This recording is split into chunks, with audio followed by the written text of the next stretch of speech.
রাহুল গান্ধী কইছেন যে বাংলাদেশে উগ্রবাদের উত্থান হইতেছে, তাও আবার কইছে আমেরিকাত গিয়া। এটার জবাব দিচ্ছেন হাঙ্কেরে পররাষ্ট্র উপদেষ্টা।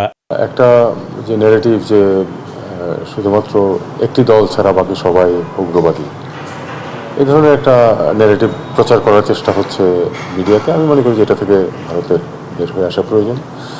আর দ্বিতীয় কথা হলো যে এখানে আমরা কোনো, অন্তত আমাদের যা তথ্য তার ভিত্তিতে দেখতে পাচ্ছি না যে এখানে বিরাট উগ্রবাদীরা কোনো কিছু করে ফেলছে। যে সরকারে যারা আছেন তাদের কারোই তো এই ধরনের কোনো এজেন্ডাও নেই, এরকম কোনো ব্যাকগ্রাউন্ডও নেই। কাজে তারা, তাদের আমার মনে হয় তাদের এই বক্তব্য থেকে বের হয়ে আসাই বিদেশের সম্পর্কের জন্য ভালো। তো সাহেব, আপনি কি রাহুলের উকিল ইজেরার জবাব দিতেছেন? আপনি বলবেন বাংলাদেশের আভ্যন্তরীণ ইস্যু নিয়ে কথা বলা বন্ধ করেন, বুঝছাও? নিজের দেশে একটা বিকট ফ্যাসিস্টে ফেয়ার ভোটে হারাইতে পারতেছ না, আবার অন্যের দেশে নজর কেন? রাহুল, তোমার কয়টা কথা কই, মাথায় রেখো। তোমারে বিজেপি পাপ্পু ডাকে, মানে তুমি একটা বাচ্চা পোলা, রাজনীতি করার মতো লায়ক হয়ে ওঠো নাই। কথাটা মিছা বলে না। এই যে কথা কইলা, তো এই উগ্রবাদের উত্থান কি তোমার টিচার প্রফেসর ইউনুসের নেতৃত্বে হইতেছে? জানেন তো, রাহুলরা প্রফেসর ইউনুসের উটি পাঠাইছিল ওর মা ওই মিরপুরে। ওর লগে তো ভালো সম্পর্ক প্রফেসর ইউনুস, ওনারে নিয়ে করোনার টাইমে একটা পডকাস্ট করেছিল। ওই এই সময়ে প্রফেসর ইউনুসের শাসন আমলে একটা বাংলাদেশের সাথে গ্রাউন্ড ব্রেকিং রিলেশন তৈরি করতে পারত। ওই ভারতের ভোটারদের দেখাইতে পারতো যে মোদির পলিসি বাংলাদেশের মানুষকে অ্যান্টি ইন্ডিয়ান বানাইছে। আমি রাহুল গান্ধী এই প্রতিবেশী দেশের সাথে সম্পর্ককে স্বাভাবিক করতেছি। তো তোমার মধ্যে তো হিন্দুত্ববাদের কুর করে নিয়ে আছে রাহুল, তাই বাংলাদেশে উগ্রবাদের গপ্প শুনাইতেছ। আমরা গেলে ভুলি নাই, তুমি আর তোমার মাও তোমার বোন হাসিরাকে চেকটা ধরে ফটো খিঁচেছিলে দিল্লিতে, যে ইনকে কিরা। হ্যাঁ, তো আমি যদি পররাষ্ট্র উপদেষ্টা হইতাম তাহলে কইতাম, রাহুল ঠাসি খেয়ে থাকো। আমরা কখনো কইছি যে তোমার ধ্বজভঙ্গ, তো বিয়া শাদী করো না কে? ধ্বজভঙ্গ ছাড়া তো কোনো কারণ নাই বিয়া শাদী না করার। এই জন্য আমার কখনো উপদেষ্টা বানাবে না। যাই হোক, ওটা নতুন কয়েকটা গুরুত্বপূর্ণ আলাপ করি, আসেন। প্রফেসর ইউনূসের সরকার ফাংশন করতে পারতেছে না। কেন পারতেছে না? স্লো অনেকে বলেন। কয়টা কারণ আছে, কারণগুলো একটা ব্যাখ্যা করি। আপনারা দেখবেন যে শুধু ফাংশন করতে পারতেছে না তাই না, প্রফেসর ইউনূসের সরকার কোথাও কোথাও আওয়ামী লীগকে পুনর্বাসন করিচ্ছে। আমি উদাহরণ দিয়ে দেখাই দেবো। হ্যাঁ, আমি এক্সাম্পল হিসেবে আসিফ নজরুলের কথা ধরি। আসিফ নজরুল ভাই আবার মাইন্ড করেন না। হ্যাঁ, উপায় নাই, আমরা তো বিরোধী দলের দায়িত্ব পালন করতেই হবে, তাই না? সবসময় জিন্দাবাদ দিয়ে গেলে তো চলবে না। প্রথম কারণটা ব্যাখ্যা করি যে কেন ফাংশন করতে পারতেছে না। রাষ্ট্র তো একটা ইনস্টিটিউট, তার একটা শক্তি থাকে, ইনস্টিটিউটের একটা শক্তি থাকে। এটা এক্সাম্পল দিই, এই যে আমার ইউটিউব চ্যানেল 26 লক্ষ সাবস্ক্রাইবার আছে, তাই না? তো সেটা আমি একটা ভিডিও ছাড়লে সেটা নোটিফিকেশন 26 লক্ষ লোকের কাছে যায়, দেখায় যে পিনাকের একটা ভিডিও ছাড়ছে। তো ইউটিউব নিজেও মানুষকে একবারে আমার ভিডিও রিকমেন্ড করে, পরে বলে যে এটা দেখতে পারো, এটা দেখতে পারো। তো আমার জন্য আবার ইউটিউব একজন ম্যানেজার নিয়োগ করেছে, মানে আমার জন্য ডেডিকেটেড না, ও আরো অনেকের কাজ করে, কিন্তু আমার সাথেও কাজ করে সে। মানে ধরেন মাসে একবার দুইবার করে কথা বলে, মিটিং করে, কেমনে আরো সাবস্ক্রাইবার বাড়ানো যায়, ভিডিও ভিউয়ার বাড়ানো যায়, এটা কিন্তু ওরাই বলে, ইউটিউবই আমারে কয়ে দেয়। মানে যাদের 10 লাখের উপর সাবস্ক্রাইবার থাকে তাদের বোধহয় প্রত্যেকের জন্যই করে। তো আবার ইউটিউব ক্রিয়েটার সাপোর্ট আছে, ওইখানে আপনি অনেক কপিরাইট ছাড়া আপনি মিউজিক পাবেন, অনেক ধরনের ট্রেনিং পাবেন, সেখানে অনেক রিসোর্স আছে। এইটা হইতেছে ইউটিউবের ইনস্টিটিউশনাল সাপোর্ট। তো সেই রকম রাষ্ট্রের একটা ইনস্টিটিউশনাল সাপোর্ট থাকে। তো আমার চ্যানেল যদি আমি কাউকে দিয়ে দিই, সে যদি আমার চ্যানেলে ভিডিও বানা আপ করতে থাকে, তাহলে দেখবে মানুষ, দেখবে প্রথম, পরে আর দেখবে না। ইউটিউবের ইনস্টিটিউশনাল সাপোর্টের উপরে আমার চ্যানেলে আমি পিনাকি ভট্টাচার্য আছি। আমার চ্যানেলের শক্তি ইউটিউবের institutional support plus Pinaki Bhattacharya একসাথে। রাষ্ট্রও এরকম, রাষ্ট্রের একটা ইনস্টিটিউশনাল সাপোর্ট থাকে, তার সাথে আপনার রাজনৈতিক শক্তি যুক্ত হয়, তাইলে রাষ্ট্রের শক্তি প্রবল হয়। হাসিনা ফেলিয়ার কেন হয়েছে জানেন? সে রাষ্ট্রটার দল বানায় ফেলছিল, তাই সে তার দলের যে রাজনৈতিক সাপোর্ট সেটা পায় নাই। গুন্ডা পাইছে, স্তাবক পাইছে, কিন্তু রাজনৈতিক দল পায় নাই। সেই জন্য সে কোনো পলিটিক্সকে ফাইট করতে পারে নাই। প্রফেসর ইউনূসের সরকারও তাই। এটা তো তত্ত্বাবধায়ক সরকার না আগের মতো, যে রাজনৈতিক দলগুলো ঐক্যমত হয়ে তাদের ইলেকশন করার জন্য ক্ষমতায় রাখিছে এবং তারে কোনো ডিস্টার্ব দেবে না, তা তো না। এই সরকারে কয়জন উপদেষ্টা আছে যারা রাষ্ট্রের শক্তির উপরে নিজের ক্ষমতাকে যুক্ত কইরা রাষ্ট্রের শক্তি বাড়াইতে পারে? খুব বেশি নাই, আমি নাম কইলাম না, যাই হোক মন খারাপ করবে আবার অন্যরা। আমি এসব একজনের উদাহরণ দিই, প্রফেসর ইউনূস। উনার রাষ্ট্রের শক্তির উপরে ওনার নিজের ক্ষমতা আছে, ব্যাপক ক্ষমতা আছে, উনি রাষ্ট্রের শক্তিরে বাড়াই দিতে পারেন প্রফেসর ইউনূস। আমি এক্সাম্পল দিই, ধরেন প্রফেসর ইউনূস আরব আমিরাতের কিং এর সাথে আলাপ করছেন না, আমাদের প্রবাসী ভাইদের মুক্ত করছেন না, এটা হাসিনা পারতো না, এটা অন্য কেউ পারতো না, এটা প্রফেসর ইউনূসের কারিশমা। এমন একটা কাজ করছে ওই আরব আমিরাত, যে কাজ কখনো তারা করে না। উনার উপদেশটা এরকম কারিশমেটিক হইলে রাষ্ট্র আরো বেটার ফাংশন করতো। আর এটা হইতেছে যারা কাজ করতেছে তাদের ম্যানেজারিয়াল ক্যাপাসিটি। এদের কেউ ম্যানেজার ছিল না, কোনো বিগ ইনস্টিটিউটে কাজ করেনি এরা কোনোদিন, এদের কোনোদিন কোনো বিজনেস ট্রেনিংও নাই, ম্যানেজারিয়াল ট্রেনিংও নাই, কাজের পদ্ধতি জানে না, বিগ অর্গানাইজেশন চালানোর অভিজ্ঞতা না থাকার কারণে এই ঘটনাগুলো ঘটছে, চালানো অথবা কাজ না করার অভিজ্ঞতার কারণে। আপনি দেখেন কারোই নাই। কিন্তু আমি আসিফ নজরুল এক্সাম্পল দিয়ে বুঝাই। আসিফ নজরুল মাহবুব মোর্শেদের বাসার চিফ বানাইছে। আমি মাহবুব মোর্শেদকে পছন্দ করি, কিন্তু ভালো ছেলে, ভালো লেখালেখি করে এবং তার চিন্তা ভাবনা পরিষ্কার, সব ঠিক আছে। কিন্তু আমি তার ক্যাপাসিটি বাসসের চিফ হিসেবে মূল্যায়ন করতে পারবো না, আমি তো সাংবাদিক না, তাই না? কিন্তু আমার সিলেকশনের সময় নিশ্চিত হইতে হবে যে আমার সিলেকশন রাইট। আমি যখন একটা পজিশনে থাকবো, ক্ষমতার পজিশনে থাকবো, আমার সিলেকশন হইতে হবে আনবায়াসড, আমি বায়াসড হইতে পারবো না। আবার দেখেন মাহবুব মোর্শেদ নিজেই কইতেছে যে আসিফ নজরুলের সিলেকশনগুলো ভালো হইতেছে। মাহবুব মোর্শেদ বুঝতেই পারে নাই যে এটা সে নিজে বলতে পারে না, যেহেতু সে আসিফ নজরুলের একজন সিলেকশন। এটা অন্যরা বলবে। এই সিলেকশন নিয়ে অনেক সমালোচনা হয়েছে মাহবুব মোর্শেদের। আবার মোহাম্মদ আজমের সিলেকশন সবাই পছন্দ করছে। যাই হোক, এতে আসিফ নজরুল আনন্দিত হওয়ার কিছু নেই। আবার কইছে যে বাংলা একাডেমি যেভাবে পছন্দ হয়েছে সেভাবে শিল্পকলা একাডেমিও পছন্দ হবে। হ্যাঁ, ওই আনন্দিত হওয়ার কিছু নাই আসিফ ভাই। নষ্ট ঘড়িও দিনে 2 বার ঠিক সময় দেয়। আপনার নষ্ট ঘড়ি, আপনার ম্যানেজারিয়াল স্কিল একদম 0, 0। সেজন্য আপনি দিনে 2 বার সময় দেন, আপনার ব্যাটারি গেছে। তো যাই হোক, আমি হইলে বাসের সিলেকশন কেমনে করতাম তার একটা মডেল দিই। হ্যাঁ, ইনফ্যাক্ট আমার এই ধরনের কাজ করতে হয় আমার প্রফেশনে, পেশা। আমি এখানে মানে প্যারিসে আমার কোম্পানিতে আমি গ্লোবাল মেডিকেল রিলেশনে কাজ করি। গ্লোবাল মানে কিন্তু সারা দুনিয়া, যেখানে আমাদের কাজ আছে, মানে আমার কোম্পানির কাজ আছে। আমি অফিসের কাজে খুব কমই ট্রাভেল করি, আপনারা জানেন। ট্রাভেল করলে আমি তো বলে দিই আমি কই গেছি না গেছি। আমাকে রিকমেন্ড করতে হয়, ধরা যাক যে হংকং, কোন এক্সপার্ট দিয়ে আমি অ্যাডভাইজারি বোর্ড করব। অ্যাডভাইজারি বোর্ড মানে যারা পরামর্শ দেয় কোম্পানিকে, ফর্মাল ওয়েতে পরামর্শ দেয়, বিস্তারিত আর গেলাম না। বা ধরুন আফ্রিকার কোন দেশে কোন ডার্মাটোলজিস্ট চামড়ার উপরে ক্লাইমেট চেঞ্জ মানে পরিবেশের পরিবর্তনের ইফেক্ট নিয়ে এক্সপার্ট। কঠিন জটিল বিষয়, কিন্তু আমি হংকংয়ে যাইও না, আফ্রিকায় যাইও না। কিন্তু আমি যেটা রিকমেন্ড করি, যেটা আমার করতে হয় দেশগুলোকে, তার 99% কেসে পারফেক্ট হয়। আমার টুলস আছে, আমি সারা দুনিয়ার ডাক্তার কি করে, কই থাকে, কোথায় চাকরি করে, কোন কনফারেন্সে যাইতেছে, কি পাবলিশ করিচ্ছে, কার সাথে কোলাবোরেশন করিচ্ছে, কার সাথে সে রিসার্চ করিচ্ছে, তার রিসার্চের ফোকাস কি, এমনকি কার কাছ থেকে কত টাকা পয়সা নিয়ে যেতে, এটা এক ক্লিকে বের করে ফেলি। টুলস আছে, যাক সেটা অন্য আলাপ। বাসসের সিলেকশনে আসি। আমি যদি আসিফ নজরুল হইলাম নি, তাহলে আমি সাংবাদিক যারা আছে না ফ্যাসিবাদের বিরোধী, তাদের সাথে কথা কইয়া কয়েকটা রিকমেন্ডেশন নিতাম। কইতাম যে আমার একটা বাসসের চিপ লাগবে, কন্ত কারে করা যায়, 2-3টা নাম বলেন তো। তারপরে জিজ্ঞেস করতাম এর নাম কেন কইলেন, তার যুক্তিগুলো শুনতাম, লিখে রাখতাম, সবগুলা লিখতাম, শুনতাম, লিখতাম। কাদের সাথে আলাপ করতাম? কনক সারোয়ারের সাথে আলাপ করতাম, স্বামীর সাথে আলাপ করতাম, তাসনিম খলিলের সাথে আলাপ করতাম, মুনির হায়দারের সাথে আলাপ করতাম, শাহেদ আলমের সাথে আলাপ করতাম, ইলিয়াসের সাথে আলাপ করতাম, মুশফিকুল ফজলের সাথে আলাপ করতাম, আরো যাদের নাম বলি নাই তাদের সাথেও আলাপ করতাম, মানে যারা ফেসি বিরোধী এবং আমার যাদের সাথে রিচ আছে, কথাবার্তা হয় আর কি। তারপরে করতাম কি, মতিউর রহমান চৌধুরী মানে মানব জমিনের, তারপর নুরুল কবির নিউজের, মাহমুদুর রহমান ভাই এবং শফিক রেহমানকে কইতাম যে আমি সবচেয়ে বেশি রিকমেন্ডেশন আসছে এই কয়েকজনের 3জন বা 5 জনের নাম ওনাদের দিতাম, যে কইতাম যে আপনারা এই 3জন বা 5 জনের ইন্টারভিউ নিয়ে আমাকে একজন বেচা দেন। মুরবি মানুষ, কোনো সমালোচনা হইতো না। হ্যাঁ, এবং তারপরে যেটা হইতো আমি তার সবাইকে আবার কইতাম যে যে বুঝছেন এই যে এই 4 মুরব্বী না এই বেচে দিছে ওনারে, ঠিক আছে না? এবং দেখতেন সবাই কইতো যে ঠিক আছে, এটা অপছন্দ হইলেও কইতো ঠিক আছে। কিন্তু আসিফ নজরুল সিলেকশন করিচ্ছে উনি কারে চিনেন, কার সাথে উনার সম্পর্ক আছে এর বেসিসে, মানে প্রথমেই বায়াস।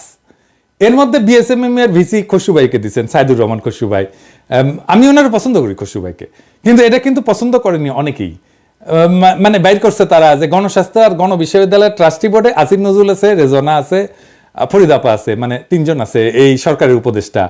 আর এই গণস্বাস্থ্যের কানেকশনেই খসরু ভিসি হয়েছে। আমি একজন খুবই দায়িত্বশীল চিকিৎসক নেতার কাছে শুনছি যে খসরু ভাই নাকি বিএনপি পন্থী চিকিৎসকদের বিএসএমএমও ছাড়া করার কথা নাকি প্রকাশ্যে বলছেন। সত্য মিথ্যা জানি না, কিন্তু যিনি আমারে বলছেন তিনি খুবই দায়িত্বশীল মানুষ। আমি আর নাম কইলাম না, কইলে চিনবেন আপনারা। তো উনি না জানে কথা বলবেন না। তো তাইলে তো সিলেকশন আমরা আর মামুরা হইতেছে, তাই না আসিফ ভাই? হ্যাঁ, সিরিয়াস বায়াস আছে সব সিলেকশনে। এইবার আসেন, শিল্পকলা একাডেমির পরিচালক সৈয়দ জামিল আহমেদকে সিলেক্ট করছেন, ওটা নিয়ে কথা বলি। জামিল আহমেদ নিজেই জানাইতেছেন যে তারে আসিফ নজরুল রাজি করাইছে, বুঝছাও। আসিফ নজরুল নিজেও জানাইতেছে ফেসবুকে পোস্ট দিয়া যে শিল্পকলার সিলেকশন পছন্দ হবে। উনি খুব কনফিডেন্ট। হ্যাঁ, প্রফেসর ইউনূসের সরকার গঠিত হওয়ার আগে উনি কি কইছিলেন, আওয়াজ দিছিলেন যে এই সরকার আমাদের পছন্দ হবে, বুঝছাও। তারপরে কাহিনী কিচ্ছা বাড়াইলো এই সৈয়দ জামিল আহমেদের, দেখলাম উনি বোরকা বিরোধী।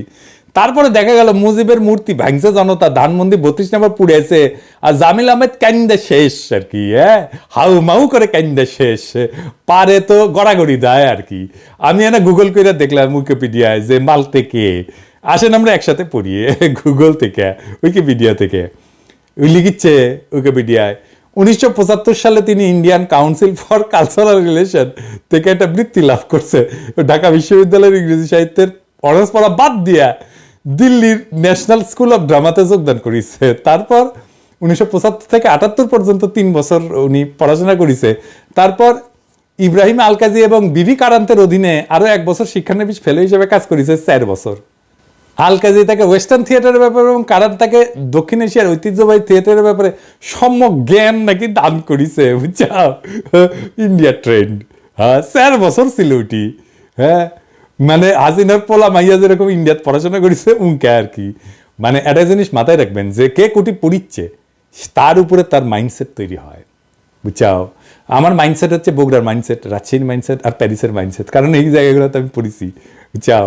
তো মানে বুঝেছেন তো, এই যে ইসলামোফোবিয়া এটা ইন্ডিয়া থেকে শিখিছে, পুরাই ইন্ডিয়ান মাল, পুরাই আওয়ামী লীগ। আর তারে আসিফ নজরুল পুনর্বাসন করেছে। আসিফ নজরুল শুধু পিছে মুজিবের ছবি লাগায় কাম করছে না, বুকের মধ্যে আওয়ামী চেতনা নিয়ে কাম করছে। উনি লাইভ করে কইছেন যে উনি কাম করে কুল পাইতেছেন না, করতেছেন তা কাম। আসিফ ভাই, আমি আর ইন্ডিয়ান হেজিমনির বিরুদ্ধে আমাদের কাউন্টার ন্যারেটিভ তৈরি করা লাগবে।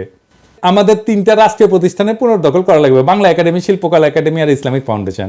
আপনি অবলীলায় শিল্পকলা একাডেমিতে পাড়া আওয়ামী লীগ আর ইন্ডিয়ান ট্রেন্ড মানুষ বসায় দিলেন আর কাম করিচ্ছেন। হ্যাঁ, এতগুলা মানুষের রক্তের উপর দিয়ে ক্ষমতা যাইয়া এই কাম করলেন আপনি।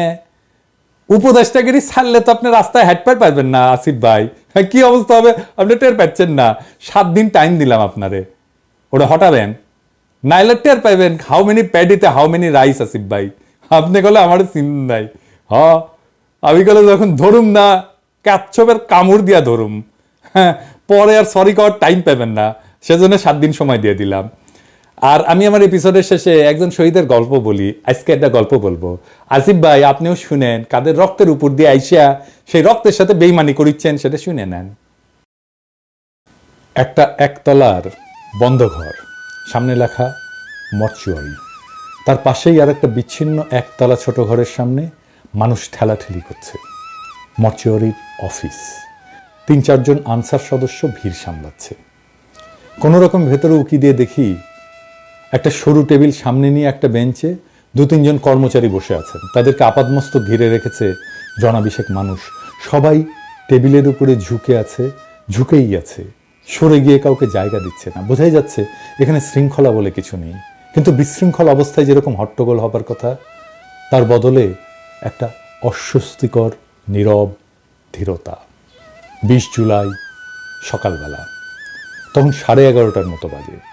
ঢাকা মেডিকেল কলেজ হাসপাতালের মর্চুয়ারির এই অফিসে আমরা প্রিয়র খোঁজে এসেছি। প্রিয় আমার স্ত্রীর ভাগ্নে, আমার স্ত্রীর ফুফাতো বোন কলিয়াপুর ছেলে।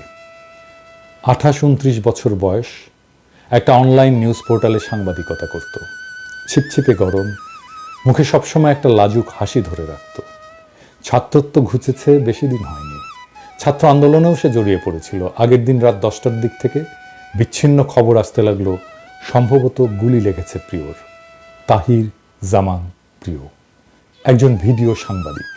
কিছুক্ষণ পর জানা গেল প্রিয় আর নেই। গুলিবিদ্ধ মৃতদেহটা পুলিশ নিয়ে গেছে। খবর পেলাম ধানমন্ডির ল্যাবএইডের সামনে ঘটেছে এই ঘটনা। কেউ কেউ বলল সেন্ট্রাল, ল্যাবএইড আর পপুলার হাসপাতালে খোঁজ নিতে।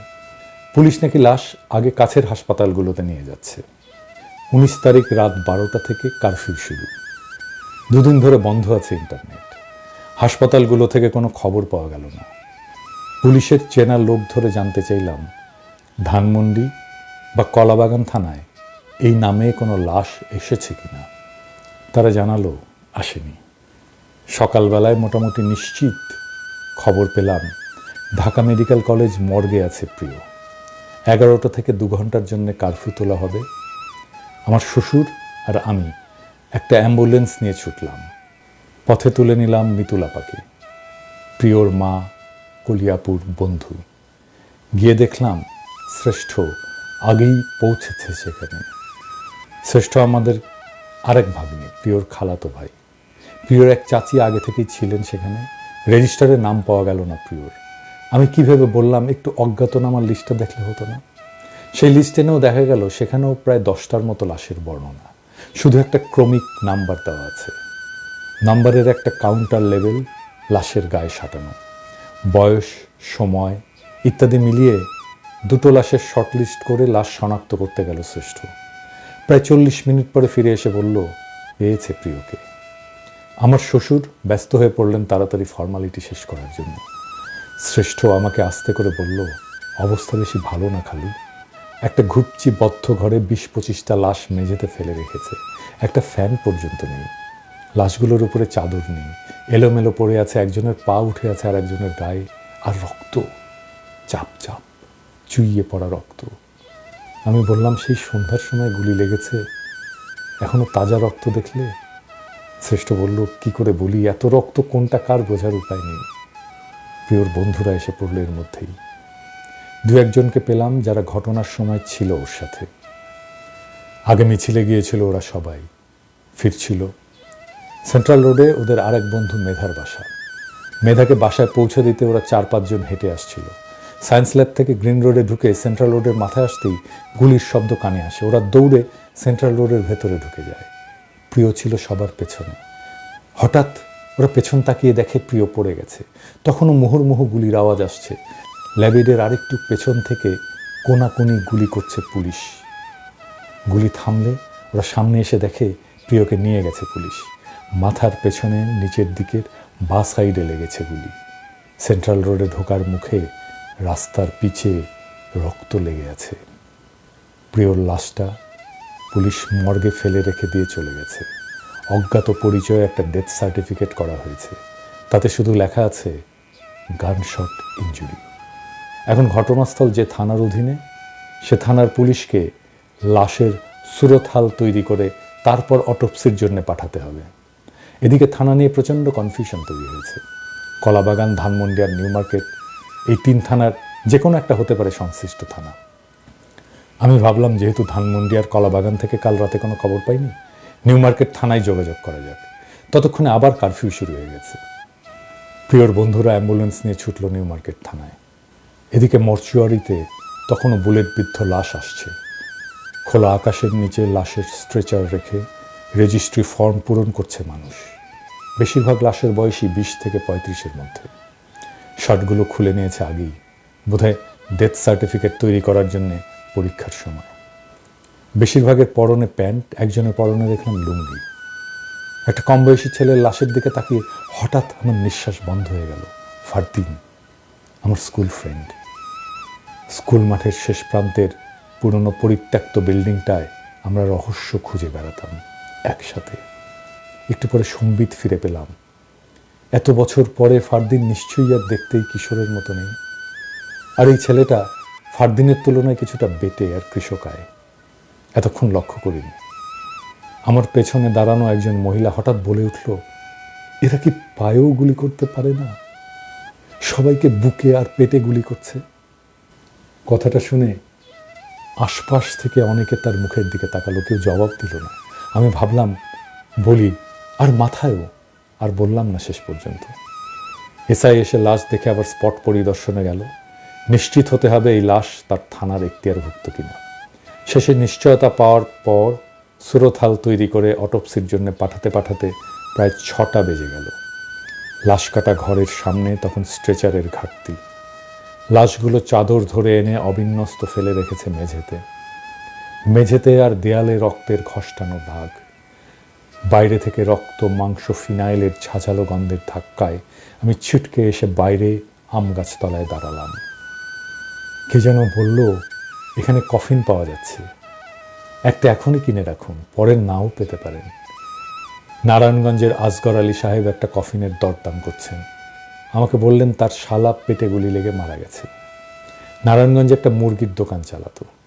গন্ডগোল শুরু হলে ক্যাশে তালা মেরে দোকানের শাটার লাগানোর সময় বাতাসে শীষ দেওয়া গুলি তার পেট ভেদ করে ঢুকে বুকের ডান সাইড দিয়ে বেরিয়ে গেছে। একটা 16-17 বছর বয়সী কিশোরী মেয়ে ফর্ম হাতে ঘুরে বেড়াচ্ছে। ওর বাবা কারফিউর মধ্যে বাসা থেকে নিচে নেমেছিল সিগারেট কিনতে, আর বাড়ি ফিরতে পারেনি। আমরা ডোমকে রিকোয়েস্ট করতে গেলাম আমাদের পোস্টমর্টমের সিরিয়ালটা একটু আগে করে দিতে। সেই রংপুর যাবে বডিটা, এত গরম। ডোম বললেন, পাগল হয়েছেন? রাত থেকে এ পর্যন্ত 55টা লাশ, আমরাও মানুষ। ময়নাতদন্ত শেষ হলো রাত 10:30টায়। গোসল করিয়ে কাফন পরিয়ে আমরা অ্যাম্বুলেন্সে রওনা হলাম 11টার কিছু পরে। যাওয়ার পথে নেমে দেখে নিলাম সেন্ট্রাল রোডের সামনে প্রিয়র রক্ত লেগে থাকা রাস্তাটা, স্পষ্ট দাগ, ছোপ ছোপ, জমাট। তখনও কারফিউ চলছে, তাড়াতাড়ি গাড়িতে ওঠা দরকার। আমরা উঠে পড়লাম। উঠল না শুধু প্রিয়র বন্ধুরা, ওদের কোনো ভয় নেই, ওদের কান্নাও নেই, শুধু প্রতিজ্ঞা আছে। ওরা যেন ভাবলেশীন, সংসপ্তক। অনেকবার লিখতে গিয়ে পিছিয়ে গেছি।